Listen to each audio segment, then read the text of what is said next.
সে সত্যির বাহাদুরি করে, কেউ ক্ষমতার বাহাদুরি করে, কেউ যৌবনের বাহাদুরি করে, কেউ টেকার বাহাদুরি করে। আমার এত টেকা হয়েছে, তুমি তো জানো না এই টেকাওয়ালার মালিক তোমারে কে বানাইলো, তুমি তো জানো না তোমারে শক্তি দিল সে। শুধু তুমি বুঝি না এটা যে শক্তি দেওয়ার মালিক আল্লাহ, ক্ষমতার মালিক আল্লাহ, টেকাওয়ালা বানানোর মালিক আল্লাহ। যদি আল্লাহ আমার টেকাওয়ালা বানাইতো না, আমি আজকে টেকাওয়ালা হইতাম না, না হইতাম মানুষ। কথা বলি না, ওইটা নেই।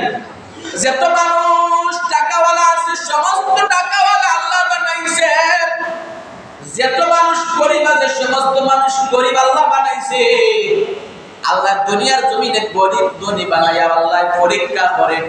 কি করে? পরীক্ষা করে। আমি ধনী বানাইলাম, দেখি আমার বান্দা বান্দি গরিবকে সাহায্য করে কিনা। আবার গরিব বানাইলাম, দেখি আমি আল্লাহর উপরে সবুর আছে কিনা। আমরা গরিব যারা আছে এরা তো সবুর নাই, যারা ধনী আছে এরা আবার শান্তি নাই। জানেন কথা বলতে শান্তি আছে দেখো। যারা ধনী তারা অশান্তি নাই, টাকা দুইটুক হয়, টাকা চুলে নেই কিনি, ঘুমাইতে পারে না, খাইতে পারে না, দৌড়া দৌড়ি এখান থেকে ওখানো যায়, ওখান থেকে ওখানো হয়, শান্তিতে ঘুমাইতে পারে না, খাইতে পারে না। আর যারা গরিব এরা দিন আনে দিন খায়, তারপরেও তারা সবুর নাই যে আল্লাহ আমার গরিব বানাইলা, আল্লাহ আমার পেট চলে।